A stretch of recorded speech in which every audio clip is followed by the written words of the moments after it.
महाराष्ट्र सदन घोटाळा प्रकरणामध्ये महत्त्वाची अपडेट येते। आज सर्वोच्च न्यायालयामध्ये सुनावणी पार पडणार आहे। मंत्री छगन भुजबळ यांच्या अडचणी वाढण्याची शक्यता वर्तवली जाते। घोटाळा प्रकरणी छगन भुजबळ यांना देण्यात आलेला दिलासा आणि त्या विरोधात अंजली दमानिया यांनी सुप्रीम कोर्टामध्ये याचिका दाखल केलेली होती।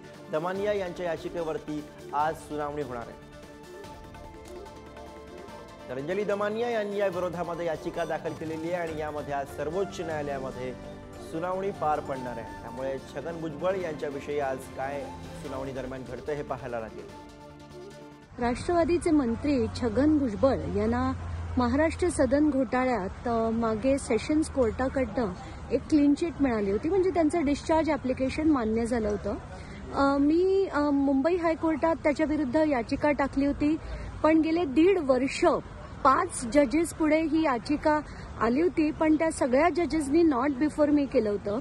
शेवटी कंटाळून आम्ही सुप्रीम कोर्टात हे मॅटर मूव्ह केलं। तर आता हे मॅटर उद्या जस्टिस मोडक यांच्या पुढे 12 नंबरवर आहे। मला असं खात्री आहे की महाराष्ट्र सदन घोटाळ्यात इतक्या पटकन आम्ही त्यांना बाहेर पडू देणार नाही। तर याविषयी अधिक माहिती देण्यासाठी निखिल चव्हाण आपले प्रतिनिधी सध्या फोनवरून आपल्या सोबत आहेत। निखिल, महत्त्वपूर्ण असं हे प्रकरण आणि आज अखेर यावरती सुनावणी होतीये, कोणत्या मुद्द्यांवरती लक्ष ठेवावं लागेल?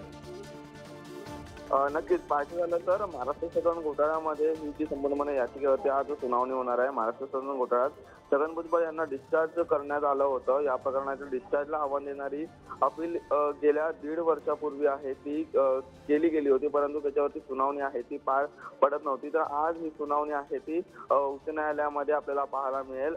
लोकसभेच्या निवडणुकीच्या संग्रामात भुजबळांसमोर हे एक नवीन संकट आपल्याला बोलावं लागेल आणि भुजबळांच्या विरोधातील महाराष्ट्र सदन प्रकरणाची ही आज सुनावणी आहे ती पार पडणार आहे। आज मुंबई उच्च न्यायालयात न्यायमूर्ती मोडकांसमोर ही सुनावणी पार पडणार आहे। तर नक्कीच ह्यामध्ये काय नक्की एक सुनावणी होते, नक्की काय युक्तिवाद होतो हे देखील पाहण्याचा महत्त्वाचं ठरणार आहे। बरोबर, वेळोवेळी तुमच्याकडनं अपडेट्स घेत राहू। तुर्तास धन्यवाद या माहितीसाठी।